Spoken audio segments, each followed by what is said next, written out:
El aire del aeropuerto de regreso a casa siempre se siente pesado, cargado con el cansancio de 8 horas de vuelo y la melancolía del final de las vacaciones. Arrastraba mi maleta de 20 kilos, la que mi nieto había llenado de regalos y dibujos, sintiendo el crujido de mis 71 años en cada articulación. El taxi me dejó en la entrada de mi edificio a las 6 de la tarde, un día antes de lo previsto. Solo anhelaba el silencio de mi apartamento, el olor de mis libros y la comodidad de mi sillón. El portero me saludó con sorpresa.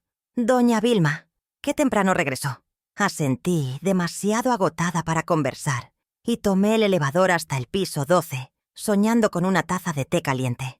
Al salir del ascensor, el pasillo estaba como siempre, silencioso y alfombrado. Pero algo estaba mal en la puerta 12B, mi puerta. Había 2 jóvenes con mochilas enormes, del tipo que usan los turistas europeos, manipulando la cerradura. Mi primer pensamiento fue que se habían equivocado de piso. Un error común. Me aclaré la garganta, preparándome para indicarles amablemente el camino, cuando la puerta se abrió desde adentro. No eran ellos quienes la abrían. Era Sandra, mi cuñada, la hermana de mi difunto esposo. Su rostro, maquillado para una fiesta, se contrajo en una máscara de pánico puro cuando sus ojos se encontraron con los míos. «Sandra, ¿qué haces aquí?», pregunté, mi cansancio evaporándose y siendo reemplazado por una confusión helada. Los turistas, un chico y una chica de unos 20 años, la miraron. «Oh, ¿Sandra? ¿Es ella la otra anfitriona?», dijo la chica en un español entrecortado. Sandra tardó un segundo en recomponerse, pero cuando lo hizo, su pánico se transformó en una agresividad que nunca le había visto. Se interpuso entre los jóvenes y yo, bloqueando físicamente el umbral de mi propio hogar. Su perfume, demasiado dulce, me golpeó como una bofetada. Fue entonces cuando mis ojos se fijaron en la cerradura. Mi vieja y confiable cerradura de bronce, la que mi esposo instaló. Hace 30 años había desaparecido.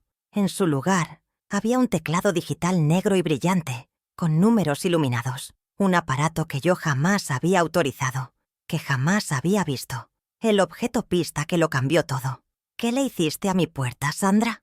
Mi voz bajó un tono. Los turistas retrocedieron un paso, sintiendo la tensión. El chico levantó su teléfono móvil, mostrándome la pantalla. «Lo siento. ¿Hay un problema?». La reserva dice: «Sandra, propietaria. Pagamos por 6 noches».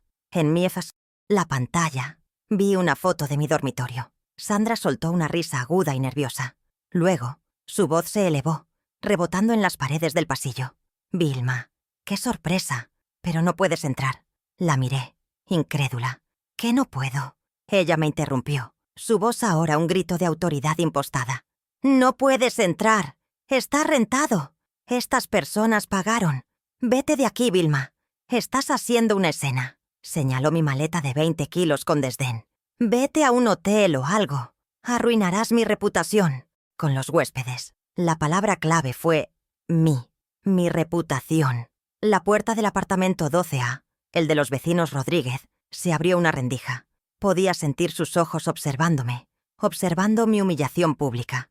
Yo, Vilma García, la administradora jubilada que pagó cada centímetro de esos 110 metros cuadrados, siendo expulsada de mi propio hogar por mi cuñada, frente a extraños. La vergüenza era una quemadura fría. Sandra me miraba con desafío, sus ojos brillando con una mezcla de miedo y triunfo. Ella creía que yo, la anciana viuda, simplemente me daría la vuelta y obedecería. No sabía con quién estaba tratando. Sostuve el mango de mi maleta con tanta fuerza que mis nudillos se pusieron blancos. Respiré hondo, sintiendo el olor a cera del pasillo mezclado con su perfume barato. Levanté la barbilla y la miré directamente a los ojos. Mi voz serena, pero tan fría como el acero. «Sandra, esta es mi casa. No es tuya. No sé quiénes son estas personas, pero las que se van a ir no son ellas. Eres tú». Ella palideció visiblemente. El juego acababa de empezar, y yo no iba a perder mi hogar en mi propio pasillo. Ella intentó replicar, balbuceando sobre la familia y la necesidad, pero yo ya no la escuchaba. Mi mente de administradora se había activado. Estaba calculando. La cerradura digital no autorizada. Los turistas. El perfil de Sandra propietaria. El hecho de que yo le había dado una llave de emergencia, no la llave maestra de un negocio. Llamaré a seguridad, Vilma. Estás senil, amenazó, pero su voz temblaba. Yo sabía que ella estaba mintiendo, y ahora ella sabía que yo lo sabía. Ese día antes de mi regreso fue su peor error. Mi esposo, su hermano mayor, siempre me hizo prometer que cuidaría de Sandra. Ella no tiene mal corazón, Vilma, me decía. Solo toma malas decisiones. Durante 30 años de matrimonio, vi a Sandra fracasar en un negocio tras otro, siempre esperando que la familia la rescatara. Yo, mientras tanto, trabajaba como administradora en 1900, una firma de contabilidad, una mujer en un mundo de hombres, en los años 80. Cada centavo que ganaba, cada bono que conseguía por optimizar balances, iba directamente al fondo de nuestra hipoteca. Tardé 30 años, 3 décadas de mi vida profesional, en pagar la totalidad de este apartamento de 110 metros cuadrados. Era mi fortaleza, mi logro. Recuerdo la noche, hace apenas 2 años, en que Sandra me llamó llorando histéricamente. Eran las 2 de la madrugada. La habían desalojado de su último alquiler por falta de pago, acumulando 6 meses de deudas. Vilma, estoy en la calle. No tengo a dónde ir, sollozaba al teléfono. Mi esposo ya había fallecido, y la promesa que le hice pesaba sobre mí. Fui a buscarla. La encontré sentada sobre 2 maletas rotas en una acera oscura, temblando. Le ofrecí mi habitación de huéspedes por unas semanas, que se convirtieron en 3 meses insufribles, donde criticaba mi comida y usaba mis perfumes caros sin permiso. Finalmente, encontró otro lugar, pero no tenía cómo pagar el depósito de garantía. Me pidió $5,000. Te lo juro, Vilma, te lo devuelvo en cuanto consiga el nuevo trabajo, me dijo, con una sinceridad que casi le creí. Esos $5,000 no eran dinero extra. Eran la parte de mi fondo de retiro que yo había destinado a un posible reemplazo de cadera. Fui al banco. Hice el retiro, sintiendo un nudo en el estómago. Se lo transferí. Han pasado 2 años y no he visto ni un solo centavo de vuelta. Cada vez que le preguntaba, ella desviaba el tema, hablando de sus contactos y de un gran negocio que estaba a punto de cerrar. La ironía más cruel fue su insistencia para que yo tomara estas vacaciones. Durante meses, ella me visitaba con una frecuencia inusual, siempre con el mismo discurso. «Ay, Vilma, te veo tan sola desde que mi hermano murió. Necesitas salir, ver a tu nieto. Te hará bien». Yo dudaba. No me gusta dejar mi casa sola, pero ella insistió. «Yo te cuido la casa, no te preocupes por nada. Riego las plantas, recojo el correo. Para eso está la familia». Su preocupación parecía tan genuina, tan abrumadora, que finalmente cedí y compré el boleto para un viaje de 15 días. Le entregué mi llave de repuesto, la que guardaba en el cajón de la cocina. La llave física estándar. Solo para emergencias, Sandra. Y por favor, riega los geranios del balcón. Ella tomó la llave con una sonrisa que ahora me parece depredadora. «Claro, cuñadita, tú descansa». Mientras ella hablaba, la vi mirando mi apartamento, sus ojos recorriendo mis muebles, mis cuadros, mi biblioteca. No vi admiración en su mirada, vi tasación. Estaba midiendo el valor de mi vida, no preocupándose por mi bienestar. Ahora entendía su urgencia por verme lejos. Mientras yo estaba fuera, las primeras 2 semanas, hablamos un par de veces. Sus mensajes eran cortos. «Todo bien por acá. Los geranios están preciosos. Disfruta». Me relajé, creyendo tontamente que tal vez, por primera vez, estaba haciendo algo, desinteresado por mí. Me sentí culpable por haber dudado de ella. Qué ingenua fui. Esos mensajes no eran de tranquilidad, eran de distracción. Mientras yo jugaba con mi nieto en un parque a miles de kilómetros, ella estaba convirtiendo mi santuario en un hotel clandestino. Mi esposo siempre me advirtió sobre sus deudas de juego. Él cubrió sus desfalcos menores durante años, creyendo que la protegería de la realidad. Pero con él muerto, la única red de seguridad que le quedaba era yo. Ella no solo veía mi apartamento como un hogar, lo veía como un activo líquido, un recurso que yo, la vieja viuda, no estaba aprovechando al máximo. La envidia que siempre sentí bullir bajo su falsa amabilidad. La envidia por mi estabilidad, por mi matrimonio sólido, por mi apartamento pagado. Finalmente había encontrado una válvula de escape. Ella no solo me robó $5,000, me robó mi seguridad. Y ahora, parada en el pasillo, me estaba robando mi hogar. ¿Cómo pudo instalar esa cerradura digital? Tuvo que llamar a un cerrajero. Eso requería planificación, premeditación. Esto no fue un impulso. Sandra había estado planeando esto durante meses. Su insistencia en mi viaje, su falsa preocupación, el momento exacto en que recibió la llave de emergencia. Todo encajaba en un patrón repugnante. Recordé cómo, durante los 3 meses que vivió conmigo después de su desalojo, se quejaba de mi conexión a Internet. «Es muy lenta para mis negocios», decía. Probablemente ya estaba investigando cómo funcionaba Airbnb, cómo gestionar reservas, cómo tomar fotos de mis habitaciones sin que yo me diera cuenta. Y yo, ciega a su naturaleza, solo veía a la hermana de mi esposo en problemas, no a la estafadora que estaba evaluando mi propiedad para su próximo golpe. Mientras los turistas me miraban con lástima y confusión, y la puerta del vecino seguía entreabierta, sentí cómo la tristeza de mis recuerdos se convertía en una ira fría y sólida. Ya no se trataba solo de los $5,000. Ya no se trataba solo de mi viaje interrumpido. Se trataba de los 30 años de ahorro, de la promesa a mi esposo moribundo, de cada sacrificio que hice y que ella había pisoteado para ganar dinero fácil. Ella había subestimado mi capacidad de análisis, mi meticulosidad de administradora. Ese apartamento de 110 metros cuadrados era la prueba tangible de mi vida de trabajo. No era solo un conjunto de habitaciones. Era mi dignidad.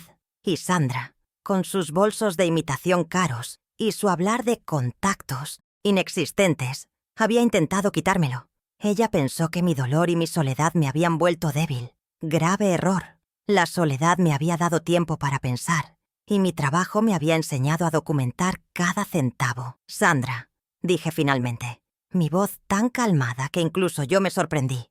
«Llama a esas personas, devuélveles su dinero y saca tus cosas de mi casa. Ahora». Ella resopló, intentando recuperar el control. «No me das órdenes, Vilma. Llamaré a la policía y diré que me estás acosando». «Hazlo», respondí. «Y mientras llegan podemos mostrarles esta cerradura ilegal y la reserva de Airbnb a tu nombre.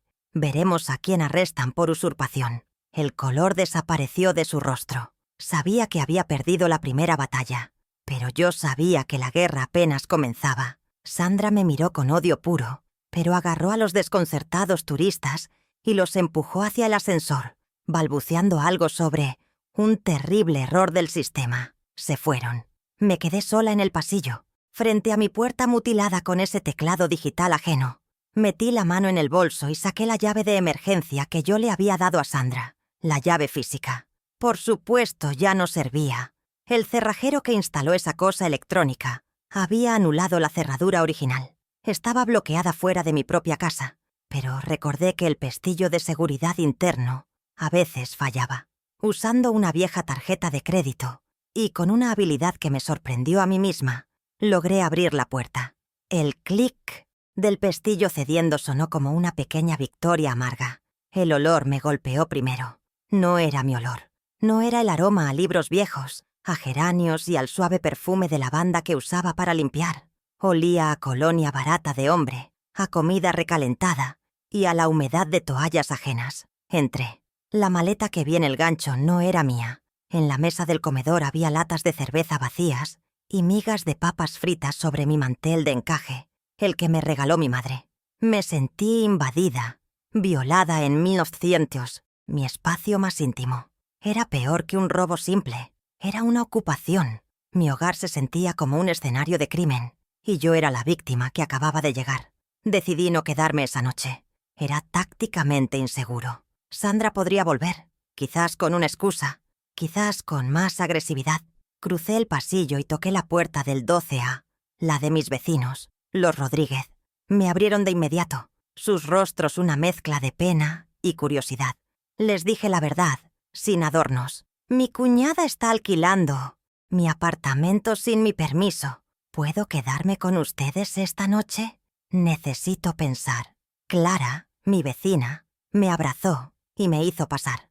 Desde su sala, que era un espejo de la mía, yo podía ver mi propia puerta. Fingí irme a un hotel, como decía la premisa de mi plan, pero mi verdadera base de operaciones sería la casa de Clara. Esa noche, sentada en el sofá de mi vecina, usé su computadora. Mis manos temblaban de ira, pero mi mente de administradora estaba fría. Abrí el navegador y escribí la dirección del sitio web. Airbnb. ¿Era tan estúpida Sandra como para usar su nombre real? Escribí mi propia dirección en la barra de búsqueda. Mi corazón latía con fuerza contra mis costillas. Y allí estaba. La primera foto era de mi balcón, con mis geranios florecidos. El título era Acogedor apartamento céntrico con vistas. Mi estómago se revolvió. Hice clic. Las fotos eran una pesadilla. Mi dormitorio, con mi colcha de retazos, fotografiado desde un ángulo que lo hacía parecer más grande. Mi sala, con mis fotos familiares discretamente movidas, pero mi sillón de lectura, inconfundible. Y luego, el perfil del anfitrión. Anfitriona, Sandra G. Una foto de ella, sonriendo, con uno de mis cuadros de fondo. Se presentaba como Sandra, propietaria y amante de los viajes. Mentira sobre mentira. Había usurpado mi identidad, mi propiedad, mi vida entera para este fraude. Pero la peor parte fueron las reseñas. Hice clic en la pestaña de comentarios. Había 12 reseñas de extraños que habían dormido en mi cama. Sandra fue maravillosa. El lugar es impecable, decía una. Excelente ubicación. Sandra nos dio llaves digitales muy prácticas, decía otra. Miré las fechas. La reseña más antigua era de hacía 6 meses. 6 meses. Mi viaje de 15 días no fue el inicio. Fue solo un período en el que ella podía operar sin riesgo de que yo volviera temprano. 6 meses de este sucio negocio a mis espaldas. Calculé rápidamente. Si el logline hablaba de $8,000 y llevaba 6 meses, eso significaba más de $1,300 al mes. Un ingreso que ella estaba generando íntegramente con mi propiedad, mis muebles, mi electricidad, mi agua. Y mientras tanto yo me preocupaba por si mis ahorros de jubilación cubrirían mis gastos médicos. La bilis me subió por la garganta. Imprimí cada página, el perfil, las fotos, las 12 reseñas, las fechas. Esta era la prueba digital, la prueba de su premeditación. A la mañana siguiente esperé a que Sandra saliera. La vi irse desde la ventana de Clara, vestida para ir de compras, probablemente con mi dinero. Entré a mi apartamento, esta vez con un propósito forense. Iba a encontrar más. Si cambió la cerradura, debía haber una factura. Los estafadores son descuidados con los detalles mundanos. Fui directo a la cocina. El bote de basura estaba lleno, rebosante de envoltorios de comida rápida y botellas de vino baratas. Metí la mano, sintiendo el asco, pero determinada. En el fondo, debajo de una caja de pizza grasienta, la encontré. Una factura de cerrajería moderna, arrugada pero legible. Mi corazón dio un vuelco. La alisé sobre el mostrador. La fecha era de hacía 3 meses. 3 meses antes de que yo siquiera comprara mi boleto de avión. La descripción del servicio era clara. Instalación de cerradura digital modelo K55 en puerta principal. Y el método de pago, tarjeta de crédito, terminación 4451. Era la tarjeta de Sandra. Reconocí esos últimos 4 dígitos de las veces que me había pedido dinero para pagar el mínimo. Así que esta era la prueba física. La prueba irrefutable de la usurpación. Ella no aprovechó una oportunidad. Ella la creó. Había planeado activamente tomar control de mi propiedad meses antes, esperando el momento adecuado para convencerme de irme. Su falsa preocupación por mi soledad, su insistencia en mis vacaciones. Todo era una farsa calculada para dejarle el campo libre. Guardé la factura en mi bolso, junto a las impresiones de Airbnb. Mi caso se estaba volviendo sólido, como una roca. ¿Qué pensaba hacer Sandra? ¿Creía que yo, una mujer de 71 años, me asustaría y me iría a un hotel indefinidamente? ¿Creía que podía simplemente robarme mi casa? La audacia de su plan era tan impactante como el fraude mismo. Se había aprovechado de mi confianza, del amor que le tenía a su hermano, y de mi soledad. Usó mis vulnerabilidades como armas contra mí, pero se olvidó de mi fortaleza, mi meticulosidad. Mi siguiente parada fue la oficina de administración del edificio, en el Missionocientos Lobby. Necesitaba saber exactamente qué posición tenía el condominio sobre esto. Don Raúl, el administrador, un hombre de mi edad, recto y profesional, me recibió con preocupación. Doña Vilma, qué bueno que volvió. Estábamos por contactarla. Hemos recibido quejas de ruidos y de un flujo constante de extraños en el piso 12. Le expliqué brevemente la situación. Él ni siquiera parpadeó. Asintió, abrió un archivador y sacó un pesado tomo encuadernado en azul. «El reglamento del condominio», dijo, su voz grave. Lo abrió en una página marcada con una pestaña amarilla. Artículo 14. Sobre el uso de las unidades privadas. Me pasó el libro. Mis ojos de administradora escanearon el texto legal. Y allí estaba, en negritas. Quedan terminantemente prohibidos los alquileres temporales, subarriendos, cesiones a terceros o cualquier modalidad tipo hotelera, como Airbnb, Booking.com y similares, por periodos menores a un 1 año. El reglamento era explícito. Levanté la vista hacia don Raúl. Entonces, lo que ella está haciendo es doblemente ilegal, fraude contra mí y una violación directa del reglamento. Él asintió. Así es, doña Vilma. Y la multa por esta infracción es de $2.000, aplicable al propietario de la unidad. Es decir, a usted. La trampa era perfecta. Sandra no solo me robaba mis ingresos, me estaba exponiendo a multas severas y a un conflicto legal con mis propios vecinos. El riesgo acababa de escalar de financiero a patrimonial. Esta era la prueba de ilegalidad. Sandra no tenía derecho a alquilar mi apartamento bajo ninguna circunstancia, ni siquiera con mi permiso, lo cual no tenía. Ella había puesto mi propiedad en riesgo de sanción. Le pedí a don Raúl una copia certificada del artículo 14. «Por supuesto», dijo. «Y necesitamos que esto se resuelva, doña Vilma. La junta directiva no está contenta». Le aseguré que se resolvería, y mucho más rápido de lo que él imaginaba. Le mencioné la idea de una reunión de emergencia, y él estuvo de acuerdo. Ahora tenía 3 pilares de evidencia. El perfil de Airbnb, demostrando los 6 meses de fraude y los $8.000. La factura de la cerrajería, demostrando la premeditación de 3 meses. Y el reglamento del condominio demostrando la ilegalidad de la acción y el riesgo de multa. Pero faltaba la piedra angular. Faltaba el documento que anulaba su ridícula afirmación de Sandra, propietaria, y su mentira de que la casa era de la familia. A la mañana siguiente, día 2 de mi regreso, no fui a mi apartamento, fui al banco. Entré en la sucursal del centro, la misma donde había trabajado por 30 años antes de moverme a la firma de contabilidad. Saludé al gerente, quien me conocía desde que era un cajero. «Buenos días, doña Vilma. ¿Viene a su caja?» «Sí, Miguel. Vengo a buscar mi escritura». El silencio de la bóveda del banco era reconfortante, un marcado contraste con el caos que Sandra había desatado. El ritual de la caja de seguridad siempre me había parecido solemne. El empleado del banco usó su llave maestra. Luego yo usé la mía. La pesada puerta metálica se abrió. Deslicé hacia afuera la caja de metal número 314. Contenía mis joyas de boda, el reloj de mi esposo y, en el fondo, protegido en una carpeta de cuero, el documento más importante de mi vida. Lo saqué y lo puse sobre la mesa de visualización bajo la luz brillante. La escritura original. El papel era grueso, de calidad.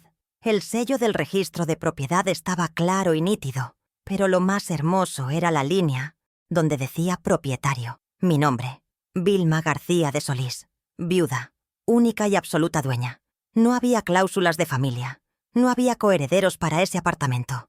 Era mío, pagado con 30 años de mi sudor. Esta no era solo una prueba, era la verdad, era mi poder. Sostuve la escritura contra mi pecho. Esta era la prueba maestra, la que desenmascaraba su mentira fundamental. Sandra no administraba nada. Ella era una intrusa, una usurpadora. Y yo, Vilma García, era la dueña. Su mentira es de la familia. Era su intento de diluir mi autoridad, de hacerme sentir que yo le debía algo, que ella tenía algún derecho. Pero los documentos no mienten. Los números no mienten. Y esta escritura era la sentencia final. Salí del banco con la escritura en mi bolso. Me sentía diferente. La víctima humillada en el pasillo había desaparecido. En su lugar estaba la administradora. La mujer que había balanceado cuentas de millones de dólares. La mujer que había ahorrado centavo por centavo durante 3 décadas. La mujer que acababa de reunir un arsenal de pruebas irrefutables. Ya no tenía miedo. Ya no sentía vergüenza. Sentía una ira fría, precisa y enfocada. Volví al apartamento de Clara y extendí mi botín sobre su mesa de comedor. Las impresiones de Airbnb, manchadas por la tinta de la impresora barata de mi vecina. La factura arrugada de la cerrajería. La copia certificada del artículo 14 del reglamento. Y coronándolo todo, la escritura original. Era un mapa completo de su traición, desde la planificación hasta la ejecución y las consecuencias legales. Sandra había cometido un error fatal. Creyó que mi edad era sinónimo de debilidad. Creyó que mi soledad era sinónimo de estupidez. Creyó que mi duelo me había dejado indefensa. Pero la soledad me había dado claridad y mi edad me había dado experiencia. Ella pensó que esto era un drama familiar. Yo iba a demostrarle que era un caso de fraude. Y yo tenía todos los recibos. Esa primera noche, acurrucada en el sofá de Minutes and Dioses, Clara en el 12A, me sentí como una exiliada. Era una humillación silenciosa. Estar a escasos 10 metros de mi propia cama, pero sin poder acceder a ella. Clara me trajo un té, pero el líquido caliente no disipaba el frío que sentía en los huesos. Me negué a llorar. El llanto era un lujo que no podía permitirme. La administradora dentro de mí estaba despierta, alerta. Observaba mi propia puerta desde la ventana de mi vecina, que daba al pasillo. Estaba esperando la confirmación de lo que ya sabía, que Sandra se sentía la dueña absoluta de mi vida. A las 11:30 de la noche la vi volver. El ascensor se abrió y ella salió, riendo por teléfono con alguien. Sí, todo perfecto. La vieja no vuelve hasta mañana. La oí decir. Usó el código digital en mi puerta, ese teclado negro que brillaba como un insulto, y entró. Entró a mi casa como si fuera la suya, con una arrogancia que me revolvió el estómago. Se creía a salvo. Pensó que su mentira de «no puedes entrar» había funcionado, que yo me había retirado, vencida. No sabía que yo la observaba, que cada movimiento que hacía era un clavo más en el ataúd que yo estaba construyendo para ella. Dormí apenas 2 horas, pero desperté el día 2 con una claridad helada. El sol entraba por la ventana de Clara, pero yo solo sentía la urgencia de mi plan. Tenía las pruebas físicas y digitales, pero las pruebas no son nada sin una estrategia de ejecución. Sandra era volátil y mentirosa. Enfrentarla sola en el pasillo había sido un error táctico. Esta vez la expondría en un foro que no pudiera controlar, usando las herramientas que ella despreciaba, la ley y el orden. Mi plan silencioso comenzó a las 9:00 am en punto, con el teléfono de Clara pegado a mi oreja. Marqué el número de Martín Reyes. Martín no era solo un abogado, era el hijo de mi mejor amiga, un hombre de 45 años que me había visto como una tía toda su vida, pero que, crucialmente, me respetaba como la profesional que fui. No me trataría como a una anciana, senil quejándose de su familia, como Sandra esperaba que el mundo me viera. Me trataría como a una cliente seria. «Oficina del doctor Reyes, buenos días», contestó su asistente. «Comuníqueme con Martín, por favor. Es Vilma García. Es una emergencia». Su voz sonó en la línea segundos después, cálida pero preocupada. «Vilma, ¿qué ocurre? ¿Estás bien?» Respiré hondo. «Martín, necesito una consulta urgente hoy mismo. Se trata de desalojo y fraude». Usé esas palabras deliberadamente. «Mi cuñada, Sandra, ha tomado control de mi apartamento. Lo está alquilando en Airbnb. Se ha embolsado más de $8,000 y cambió la cerradura. Volví ayer». Hubo un silencio denso al otro lado de la línea. Martín no dijo «¡Qué horror!» o «Pobre de ti». Dijo «¿Qué pruebas tienes?» Sonreí. Era el abogado correcto. «Tengo el perfil de Airbnb, la factura de la cerradura digital a su nombre y el reglamento del condominio. Y acabo de sacar la escritura original del banco». Pude oírlo teclear. Cancela mi almuerzo, Ana. Vilma, ¿puedes estar aquí a las 2 de la tarde? Colgué y miré la hora. Tenía 4 horas. Usé ese tiempo con precisión. Fui al banco, tal como le dije a Martín, aunque ya tenía la escritura desde el día anterior. La visita al banco sirvió para un doble propósito: sacar un estado de cuenta reciente para demostrar mi solvencia, en contraste con la de ella, y lo más importante, sentir el peso de la escritura maestra en mis manos de nuevo. Sostener ese documento, con el sello de la registro y mi nombre claro como el agua, era como sostener una espada. Era la verdad tangible. Sandra tenía llaves digitales y mentiras. Yo tenía el título de propiedad. Organicé mi evidencia en una carpeta timbrada que Clara me prestó. No era un montón de papeles arrugados, era un informe. Primero, las impresiones del perfil de Airbnb, mostrando las 12 reseñas y los 6 meses de operación. Segundo, la factura de la cerrajería moderna, fechada 3 meses atrás, probando la premeditación. Tercero, la copia certificada del artículo 14 del reglamento del condominio. Y al final, en un protector plástico transparente, la escritura original. Cada documento tenía una nota adhesiva explicando su implicación. Estaba lista para la guerra. Llegué a la oficina de Martín a la 1:55 p.m. El contraste entre su oficina y el estado de mi apartamento era brutal. Su mundo era de caoba pulida, libros de leyes encuadernados en cuero y un silencio ordenado. El mío se había convertido en un hotelucho, oloroso a cerveza barata. Esta disparidad reforzó mi determinación. Esto no era solo por el dinero, era por la restauración del orden, de mi orden. Martín me recibió de inmediato, su rostro serio. No hubo abrazos de consuelo. Hubo un apretón de manos firme. Vilma, muéstrame lo que tienes. Extendí los documentos sobre su escritorio pulido. Él los examinó uno por uno, en silencio. Yo no hablé. Dejé que las pruebas hablaran por mí. Vi cómo su mandíbula se tensaba mientras leía las reseñas de Airbnb. 6 meses, murmuró. Y $8,000 es una estimación conservadora, Vilma. Esto es fraude continuado. Asentí sintiendo una extraña calma. El hecho de que él lo viera con tanta claridad profesional validaba mi ira. No estaba exagerando. Estaba siendo robada. Cuando llegó a la factura de la cerradura, levantó la vista. Esto es oro, Vilma. La factura de la cerradura digital pagada con su tarjeta 3 meses antes de tu viaje. Esto anula cualquier defensa de que fue un favor o una emergencia. Esto es premeditación y usurpación de funciones. Ella actuó como dueña. Mi corazón latía con fuerza. La palabra usurpación era exactamente la que yo había usado. Estábamos en la misma sintonía. Luego Martín leyó la copia del artículo 14. Una sonrisa delgada, casi imperceptible, curvó sus labios. Mejor aún, ni siquiera tenías el derecho de autorizarlo. Don Raúl es un hombre estricto. Al violar el reglamento, ella no solo te estafó a ti, sino que comprometió a todo el edificio y te expuso a una multa de $2,000. Esto la atrapa con la administración. Excelente. Don Raúl será un aliado fundamental en esto. La estrategia se ampliaba. Ya no era solo yo contra Sandra. Era Sandra contra las reglas de la comunidad. Finalmente le deslicé la escritura original. Él la miró bajo la lámpara de su escritorio. Vilma García de Solís, única propietaria. Cerró la carpeta. Vilma, ella no tiene absolutamente nada. Ningún derecho legal, ningún reclamo familiar, nada. Está ocupando ilegalmente tu propiedad y cometiendo múltiples delitos financieros. Tenemos 2 opciones: un largo juicio civil o una ejecución rápida y pública. Dada su personalidad, sugiero la segunda. Estoy de acuerdo, respondí sin dudar.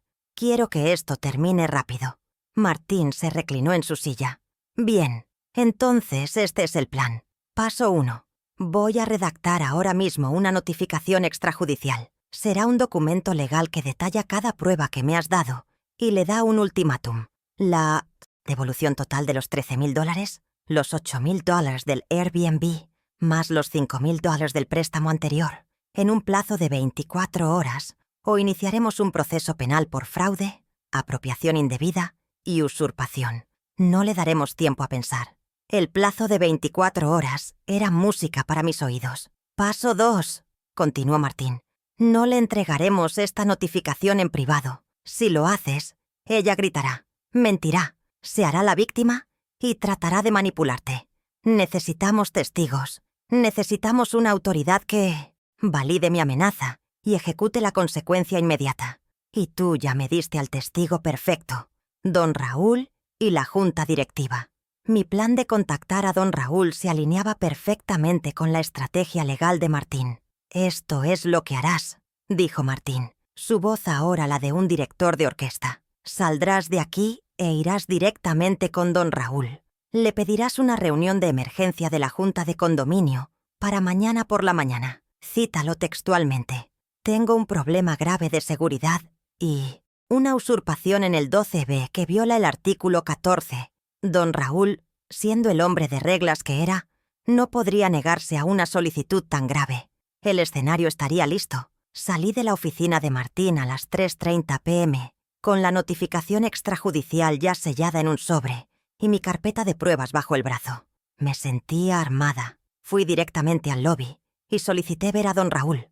Lo encontré revisando los registros de mantenimiento. «Don Raúl», dije, mi voz firme, «necesito convocar una reunión de emergencia de la junta directiva para mañana a primera hora». Él levantó la vista, sorprendido por mi tono. «¿Qué sucede, doña Vilma? ¿Es por los turistas?» «Es mucho peor que eso, don Raúl», respondí, bajando la voz. «Tengo un problema grave de seguridad y una usurpación activa en el 12B». Sus ojos se abrieron de par en par. «Tengo pruebas de que mi cuñada no solo viola el artículo 14 desde hace 6 meses, sino que cambió la cerradura de mi propiedad sin autorización y está cometiendo fraude a mi nombre. Necesito que la junta esté presente como testigo». La palabra fraude hizo su efecto. Don Raúl era un exmilitar. Odiaba el desorden y la ilegalidad. Consultó su agenda. «La sala de fiestas está libre mañana a las 10:00 am. ¿Le parece bien, doña Vilma? Puedo convocar a los otros 3 miembros de la junta». Asentí. «Perfecto. 10:00 am. Y don Raúl, asegúrese de que Sandra, mi cuñada, sea notificada de la reunión también. Ella debe estar presente». Él frunció el ceño. «¿Está segura? Si ella es la...» «Estoy segura», lo interrumpí. «La trampa no funciona si el objetivo no aparece». Él asintió, comprendiendo la gravedad. Ahora venía la parte delicada. ¿Cómo asegurar que Sandra asistiera? Ella no vendría si pensaba que iba a ser acusada. Tenía que creer que yo era la que estaba en problemas. Más tarde esa tarde, le envié un mensaje de texto desde el teléfono de Clara, fingiendo desesperación. «Sandra, el administrador me ha citado a una reunión de junta mañana a las 10. Por quejas de los vecinos. Están furiosos por los turistas. Por favor, tienes que venir. Me van a multar por tu culpa. Tienes que explicarles que solo me estás ayudando». La respuesta de Sandra fue casi instantánea y goteaba arrogancia y desdén. «Ay, Vilma, siempre tan dramática. ¡Qué molestia! Está bien, iré a calmar a esos viejos ridículos. Pero esto te costará». Sonreí. El anzuelo estaba tragado. Ella vendría, no para defenderme, sino para verme ser humillada públicamente, para reafirmar su control y quizás, incluso, para acusarme de senil frente a la junta, como había amenazado en el pasillo. No sabía que estaba caminando directamente hacia su propia ejecución. Esa noche, la noche 2, apenas dormí, pero no fue por miedo, fue por anticipación. Repasé el plan con Martín por teléfono una última vez. «Vilma, a las 10:00 am en punto. Ten tu teléfono listo. Yo estaré esperando. No me presentes. Déjala hablar, déjala mentir, déjala cavar su propia tumba. Cuando ella te acuse de difamación o diga que no tienes pruebas del dinero, es mi señal. Tú solo di, tengo a mi abogado en la línea y yo me encargaré del resto». Miré mi reflejo en el espejo del baño de Clara. La mujer que me devolvía la mirada estaba cansada. Tenía 71 años y arrugas profundas. Pero sus ojos no eran los de una víctima. Eran los de una administradora preparándose para la auditoría más importante de su vida. Sandra había confundido mi duelo con debilidad y mi amabilidad con Estupidez. Mañana, a las 10:00 am, en el salón de fiestas, le enseñaría la diferencia entre administrar una casa y administrar justicia. La cuenta regresiva había comenzado. La noche antes de la reunión fue la más larga de mi vida. Estaba en el apartamento de Clara, el 12A, pero mi mente estaba en el 12B, mi hogar ocupado. Había pasado todo el día 2 ejecutando mi plan silencioso. La visita al banco, la reunión con Martín, la coordinación con don Raúl.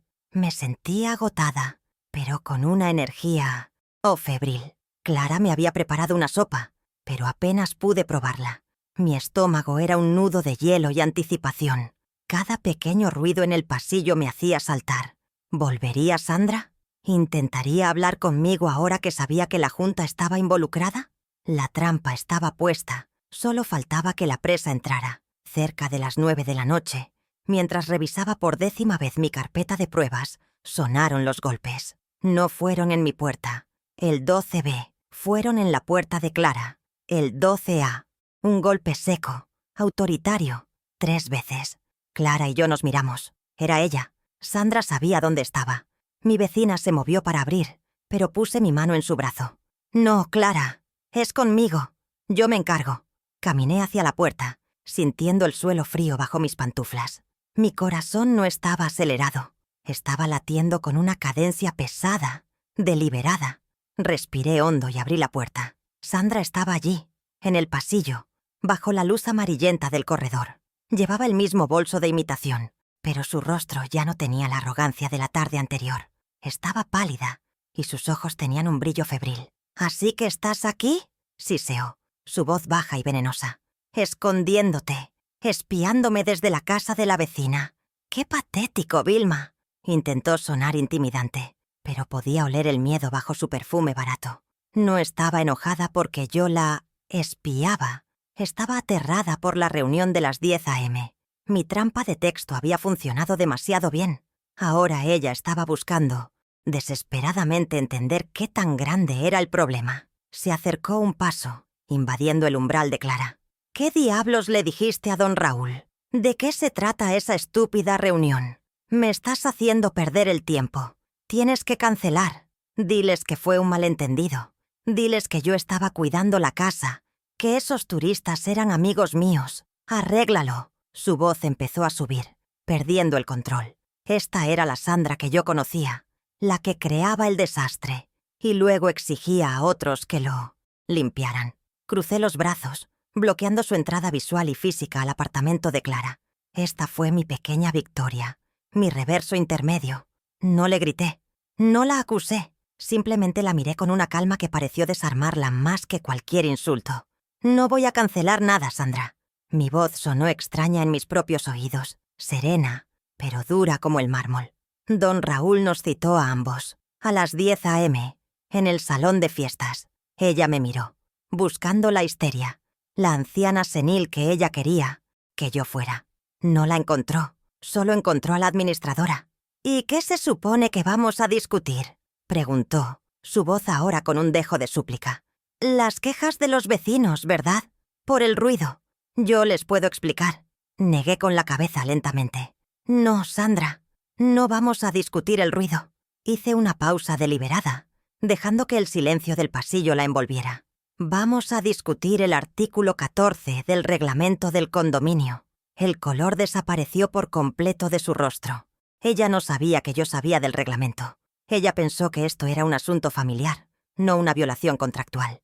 Ella dio un paso atrás, como si la hubiera golpeado. Yo no sé de qué hablas. ¿Artículo 14? El que prohíbe explícitamente los alquileres tipo Airbnb, respondí, mi voz sin inflexiones. El que impone una multa de $2.000. El que tú violaste durante 6 meses. Ahora temblaba. Era visible. Su mano, la que sostenía su bolso de imitación, se crispaba. «Estás mintiendo. Estás tratando de atraparme. Mi hermano se avergonzaría de ti». Ese fue su último recurso. La culpa, la memoria de mi esposo. Sentí la ira subir, pero la controlé. La convertí en hielo. «No te atrevas a mencionar a tu hermano. Él se avergonzaría de ver en lo que te has convertido. Se avergonzaría de que usaste mi duelo para robarme. Di un paso adelante, y ella retrocedió. La dinámica de poder en ese pasillo había cambiado irreversiblemente. Ya no era la depredadora, era la presa acorralada. «Nos vemos a las 10. Sandra, te sugiero que seas puntual». Y con eso cerré la puerta suavemente en su cara, el clic de la cerradura resonando como el disparo de salida para la batalla final. El salón de fiestas del edificio, usualmente reservado para cumpleaños infantiles y celebraciones navideñas, se sentía frío y estéril a las 10 de la mañana. La larga mesa de madera estaba pulida, reflejando las luces fluorescentes del techo. Don Raúl, el administrador, se sentó a la cabecera, luciendo su uniforme impecable. A su derecha estaban los otros 3 miembros de la junta directiva: el señor Méndez, la señora de Pérez y un joven abogado que vivía en el penthouse. Eran la platea, los testigos que yo necesitaba, la encarnación de las reglas que Sandra había roto.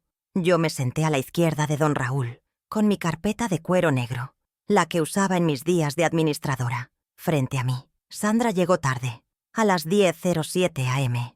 Hizo una entrada dramática, como siempre, fingiendo estar apurada e irritada. «Ay, qué pena. El tráfico», dijo al aire, sin mirar a nadie en específico. Se sentó frente a mí, al otro lado de la larga mesa. No me miró. Sacó un espejo compacto y revisó su lápiz labial. Una demostración de poder barata.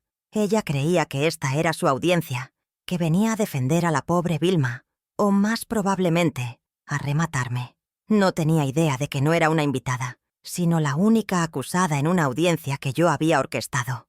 Don Raúl se aclaró la garganta, su voz grave llenando el silencio. «Gracias por venir. Convoqué esta reunión de emergencia a petición de doña Vilma García, del 12B. Nos ha informado de un grave problema de seguridad y una posible usurpación». Sus palabras fueron precisas, formales. Pude ver a Sandra tensarse.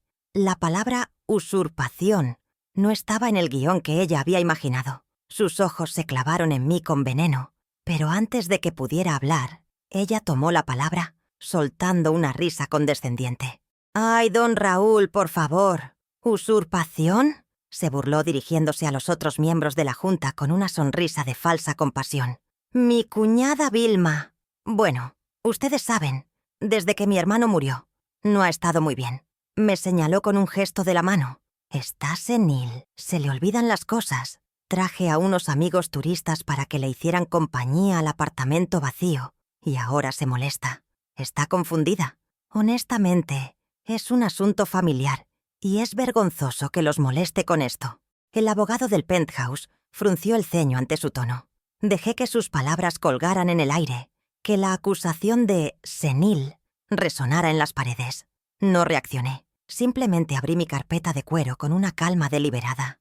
Todos los ojos se posaron en mis manos. «Sandra», mi voz sonó clara y firme. «Antes de hablar de mi salud mental, ¿podrías aclarar algo para la junta? ¿Quién es exactamente la dueña del apartamento 12B? Ella parpadeó, tomada por sorpresa. La pregunta era demasiado directa, demasiado simple. «Bueno, tartamudeó. «Es de la familia. Ha sido de la familia por años. Yo simplemente lo administro». «¿Lo administras?», repetí, mi voz suave. Saqué el primer documento de mi carpeta. El protector plástico hizo un sonido nítido al deslizarse sobre la madera.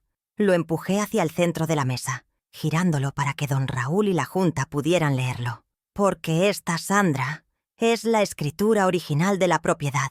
Los miembros de la junta se inclinaron para ver. «¿Cómo pueden leer?», señalé la línea clave. «La única propietaria soy yo, Vilma García de Solís. No hay otros nombres. No es de la familia. Es mío». La cara de Sandra perdió una capa de su maquillaje por la palidez. Ella intentó protestar. «Pero yo te ayudo. Mi hermano». La ignoré y saqué el segundo documento. Era la copia certificada del reglamento. «Y ya que administras la propiedad, Sandra, supongo que estás familiarizada con el artículo 14 del reglamento del condominio». Puse el documento encima de la escritura. «Se lo leo», dije a la junta. «Quedan terminantemente prohibidos los alquileres temporales o cualquier modalidad tipo hotelera, como Airbnb, por periodos menores a 1 año. El silencio de don Raúl era pétreo. El abogado del penthouse asintió, reconociendo el lenguaje legal. «Qué extraño», continué, «porque si las reglas lo prohíben y yo soy la única dueña...» «¿Qué es esto?» Saqué el tercer juego de papeles, las impresiones de mi propia casa. Deslicé la primera hoja sobre la mesa, la foto de mi balcón, luego la segunda, mi dormitorio, y la tercera, su perfil sonriente. «Este es un perfil de Airbnb a tu nombre. Sandra G., propietaria». La palabra propietaria hizo eco de mi propia pregunta. «¿Lo has estado rentando activamente durante 6 meses? Aquí están las 12 reseñas que lo prueban». Sandra se levantó de golpe. La silla chirrió contra el suelo. «Eso no es verdad. Yo te estaba ayudando. El apartamento estaba vacío. Tú me diste la llave. Te di una llave de emergencia, Sandra. No un negocio», repliqué fríamente. «¿Me ayudabas? ¿Embolsándote los $8,000 que generaste con mi propiedad? ¿Con mis muebles? ¿Con mi electricidad? ¿Dinero que nunca reportaste?» La junta me miró con asombro. El señor Méndez, que era contador, hizo un cálculo rápido en su cabeza. «No tienes pruebas de ese dinero», gritó Sandra. Su voz era aguda, desesperada. Estaba perdiendo el control. «No puedes probar nada. Me estás difamando. Eres una vieja mentirosa y senil». La acusación de difamación era la señal que yo estaba esperando. El abogado del penthouse levantó una ceja. Sandra había cometido el error fatal de desafiarme en el terreno de las pruebas. «¿Difamación, Sandra? ¿Dices que no tengo pruebas?», pregunté con calma. Saqué la última pieza de papel de mi carpeta. Estaba arrugada y manchada. La factura de la basura. La alisé sobre la mesa. Sobre todo lo demás. «Entonces, ¿qué es esto?» «Es una factura de AFU, cerrajería moderna, por la instalación de un teclado digital, pagada con tu tarjeta de crédito, terminación 44151, y está fechada hace 3 meses, 3 meses antes de que yo siquiera pensara en irme de vacaciones». El color desapareció por completo del rostro de Sandra. Esta era la prueba que no sabía que yo tenía. La prueba de la premeditación. La prueba que convertía su ayuda en un plan deliberado de usurpación. La señora de Pérez ahogó un grito. Don Raúl me miró. Sus ojos ya no eran neutrales, eran furiosos. Sandra se quedó de pie, su boca abriéndose y cerrándose, pero sin emitir sonido. Se quedó helada, se quedó muda. La imagen de la portada de esta historia se estaba haciendo realidad frente a mí. La mujer arrogante que me había bloqueado la entrada a mi propia casa estaba ahora expuesta, temblando, frente a sus vecinos. Pero yo no había terminado. Faltaba el golpe final. El título de esta historia, narré en mi mente, decía que llamé a quien ella más temía oír. Ella probablemente esperaba que yo llamara a la policía, que hiciera una escena vulgar. Pero yo no hago escenas, yo hago auditorías. «Mencionaste el dinero, Sandra», dije, mientras sacaba mi teléfono móvil de mi bolso. «Y mencionaste la difamación. Tienes razón. Probar esos $8,000 puede ser complicado para mí sola». Sus ojos siguieron mi teléfono mientras yo marcaba un número de mi agenda. «Pero yo no estoy sola en esto. El título decía que llamé a quien tú más temías, y no era la policía, Sandra. Era mi abogado». Puse el teléfono en el centro de la mesa y presioné el botón del altavoz. El tono de llamada sonó una vez. «Habla el doctor Martín Reyes». Su voz profesional, nítida y poderosa, llenó el salón de fiestas. Sandra dio un respingo, como si la hubieran electrocutado. Conocía ese nombre. Martín era el abogado más respetado de la firma con la que su hermano había trabajado. «Buenos días, Martín. Soy Vilma García. Estás en altavoz con la junta directiva del condominio y con mi cuñada, Sandra». Sandra se dejó caer en la silla, su cuerpo sin fuerzas. «Sandra, buenos días». La voz de Martín era implacable, desprovista de emoción. «Hablo en nombre de mi cliente, Vilma García. Tenemos pruebas irrefutables de su actividad. Tenemos el perfil de Airbnb que demuestra ingresos de al menos $8,000 en los últimos 6 meses, depósitos que hemos rastreado hasta su cuenta bancaria. Tenemos la factura de la cerradura digital que prueba la usurpación premeditada. Y tenemos su confesión de un préstamo personal pendiente de $5,000. Sandra empezó a sollozar. Un sonido agudo, patético. No, yo... No hable, por favor, Sandra. Solo escuche, ordenó Martín. Le doy 2 opciones. Opción 1. Mañana mismo, a primera hora, iniciamos un proceso penal en su contra por fraude, apropiación indebida, usurpación de propiedad y evasión fiscal. Y créame, con estas pruebas, ganaremos. Perderá todo. Martín hizo una pausa, dejando que la amenaza de la cárcel se asentara. Opción 2, continuó Martín. Es la única que le ofrezco. Tiene exactamente 24 horas hasta las 10:00 a.m. de mañana para depositar la suma total de $13,000 en la cuenta de mi cliente, los $8,000 del fraude y los $5,000 del préstamo anterior. Si lo hace, Vilma considerará no presentar cargos penales. La sala estaba en absoluto silencio, excepto por los sollozos ahogados de Sandra. $13,000. El número la golpeó visiblemente. Adicionalmente, la voz de Martín no había terminado.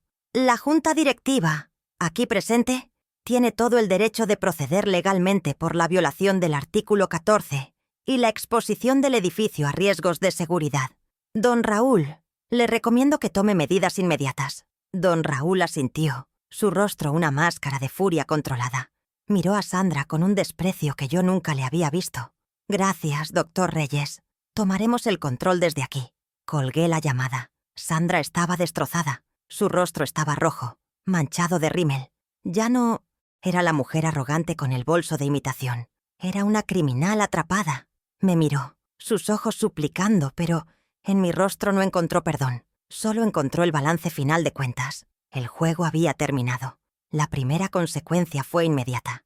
Don Raúl se puso de pie, su imponente figura dominando a Sandra. «Señora Sandra», dijo, su voz retumbando, «a partir de este momento, tiene prohibida la entrada a este edificio. Su nombre será eliminado del registro de visitantes». «No puedes», gritó ella. «Tengo cosas». «Sus cosas serán empacadas por doña Vilma y entregadas en la recepción», continuó don Raúl. «Segundo, en nombre de la Junta, se le impone la multa máxima de $2,000 por la violación flagrante y continuada del artículo 14. Esta multa se cargará a la cuenta de la propietaria, doña Vilma, quien a su vez la descontará de cualquier acuerdo que usted tenga con ella». El abogado del penthouse asintió, validando la acción. La segunda consecuencia fue legal. Martín había ordenado el desalojo de los huéspedes. Don Raúl asintió. «Doña Vilma, ¿quién está en su apartamento ahora?» «No lo sé», respondí. «Unos turistas». Don Raúl sacó su walkie-talkie. «Seguridad, aquí el administrador. Suban al 12B. Tenemos una ocupación ilegal. Escorten a los inquilinos no autorizados fuera del edificio inmediatamente. Tienen 30 minutos para empacar». Sandra me miró con puro odio. Había perdido su fuente de ingresos y su reputación en menos de 10 minutos. La tercera consecuencia fue mía. La restauración de mi santuario. Saqué mi teléfono de nuevo, pero esta vez, frente a todos, busqué cerrajería moderna en mis contactos. «Sí, buenos días. Habla Vilma García del 12B. Necesito que venga un cerrajero de inmediato. Quiero que retiren un teclado digital que instalaron sin mi permiso y reinstalen mi cerradura original, la de alta seguridad. Sí, la pagaré con mi tarjeta. ¿En 1 hora? Perfecto». Colgué. Miré a Sandra.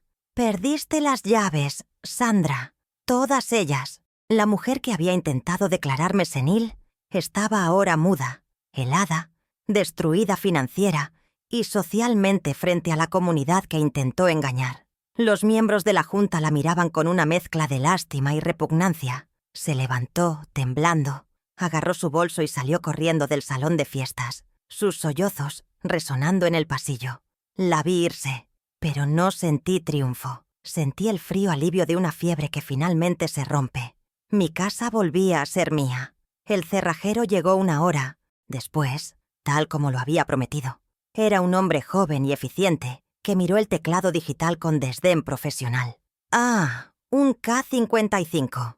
Lo instalan mucho los administradores de Airbnb», comentó sin saber cuán precisas eran sus palabras.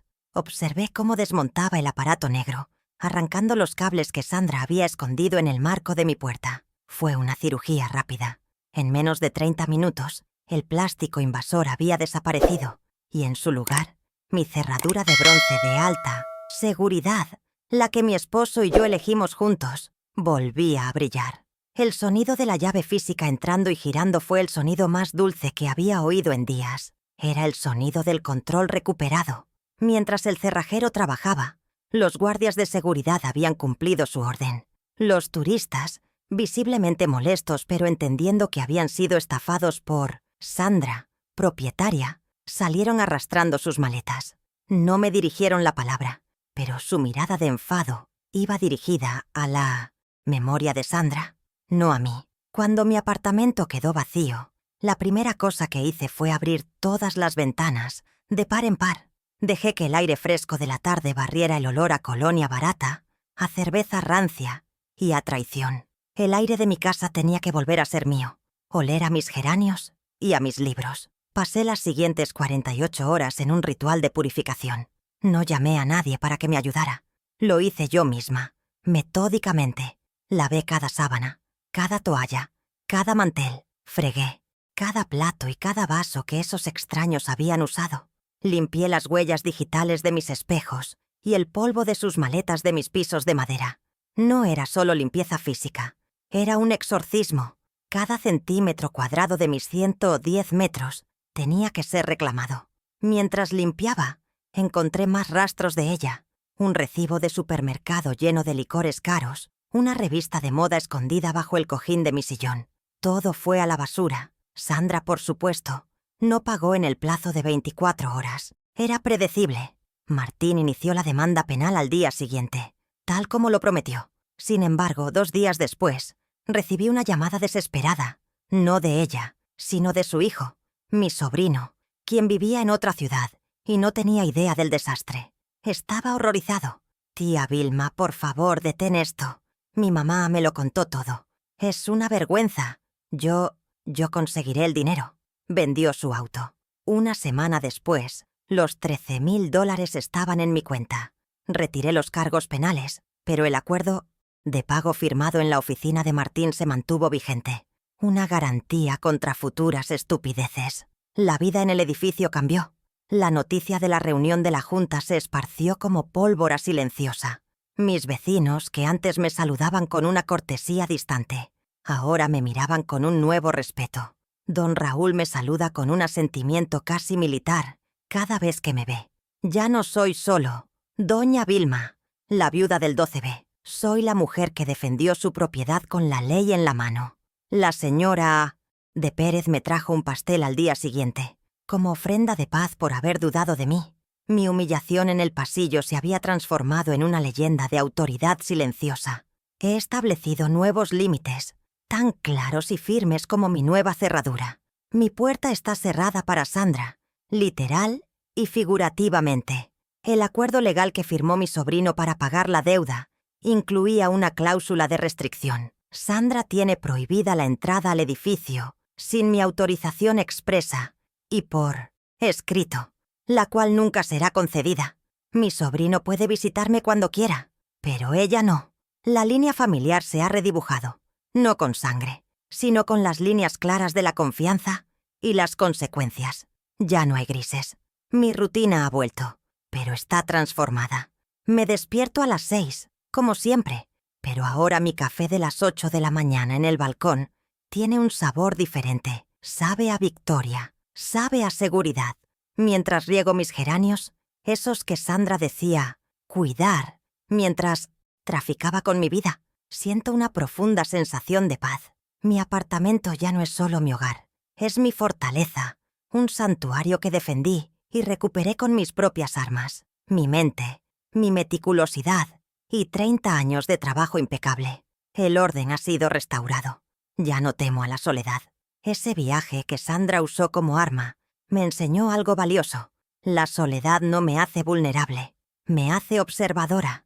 El silencio me permitió escuchar las mentiras y el tiempo sola me dio el espacio para planificar mi contraataque. La competencia oculta que tenía, mi profundo conocimiento de contratos y administración, no se había oxidado con la jubilación. Simplemente estaba dormida. esperando que una crisis la despertara. Sandra pensó que estaba despertando a una víctima. Despertó a una auditora. He aprendido que la vulnerabilidad de la edad no es una sentencia, es una percepción ajena. La gente confunde amabilidad con debilidad y el duelo con incapacidad.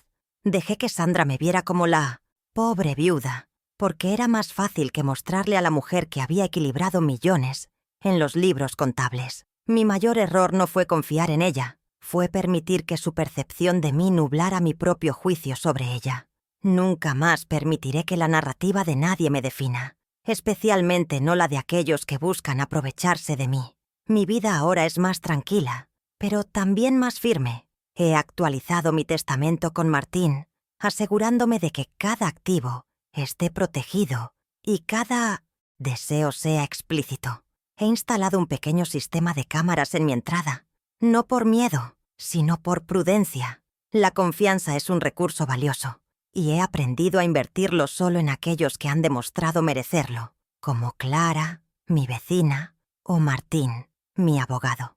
Mi círculo es más pequeño, pero es de acero. A veces sostengo la vieja llave de emergencia, la que le di a Sandra, la llave física que ella despreció por un teclado digital. Es un recordatorio de que la confianza es tangible, como una llave. Se puede dar, se puede duplicar, pero también se puede recuperar. Y una vez que se recupera, se guarda en un lugar seguro, lejos de manos que no saben valorar su peso, de aquellos que confunden un favor con un derecho. Sentada en mi balcón, oliendo mis geranios, veo la vida pasar en la calle, 12 pisos más abajo. La ciudad sigue su ritmo, ajena a mi pequeña guerra ganada. Sandra está lidiando con sus deudas y su vergüenza, lejos de mí. Yo estoy aquí, en mi santuario, de 110 metros cuadrados, bebiendo mi café en mi taza favorita. Aprendí que la sangre te hace pariente, pero solo la confianza y el respeto te hacen familia. Y la confianza, como mi cerradura, se cambia cuando te traicionan.